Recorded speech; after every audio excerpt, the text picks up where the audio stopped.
Welcome to Richard Suttmeyer's 4 in 4. 4 blips on my radar screen presented in 4 minutes or less. Today's theme is the Fed's missed opportunity. I will dissect each paragraph of the Fed statement and explain why the Fed missed the boat. My first blip looks at paragraph 1 of the Fed statement. The Fed said recent information indicates that overall economic activity continues to expand, partly reflecting some firming in household spending. My comment: with consumer sentiment readings at multi-year lows and expectations at an all-time low, household spending is more likely to take a hit in the second half of the year. The Fed said labor markets have softened further and financial markets remain under considerable stress. My comment: the unemployment rate popped to 5.5% despite $160 billion fiscal stimulus giveaway.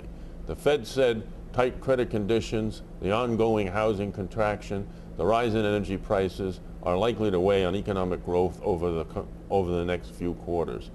My conclusion: 2 of 3 sentences expect a weaker economy. My second blip looks at paragraph 2 of the statement. The Fed said the committee expects inflation to moderate later this year and next. My comment: based upon what? The bursting of a parabolic bubble in crude oil? The Fed said, in light of continued increases in prices of energy and some other commodities and the elevated state of some indicators of inflation expectations, uncertainty about inflation outlook remains high. My conclusion: the Fed had a window of opportunity to nip inflation expectations in the bud by raising the federal funds rate well before the election, and they blew it. My third blip looks at paragraph 3 of the statement.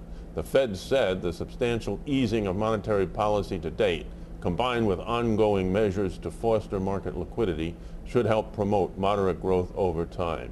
My comment: cutting the federal funds rate from 5.25% to 2% between September and April did not make bad loans solvent, did not lower mortgage rates, and instead licensed commodity speculation. This policy is bailing out Wall Street, but Main Street faces higher mortgage rates, lower house prices, higher prices at the pump, in grocery stores, and at pharmacies. The Fed said although downside risks to growth remain, they appear to be diminished somewhat, and the upside risk to inflation expectations have increased. I totally disagree. The U.S. economy will be in a serious recession in 2008 and 2009. The Fed summarized: the committee will continue to monitor economic and financial developments and will act as needed to promote sustainable economic growth and price stability. That statement says we have no clue. My fourth blip is reiterating my opinion that the bear market returns in the second half and that recession looms. Look at the Dow Industrial Average. Sure, it's above its 200-week simple moving average at 11,672, but that could change in a heartbeat. My annual support is 10,747, which is my target in the second half. Home builders can't sell new homes, and community regional banks are on the hook for additional construction and development loans, which is a collision in the making. If you have any comments or questions, shoot me an email: gmcreports@aol.com. That's today's 4 in 4. Enjoy your day.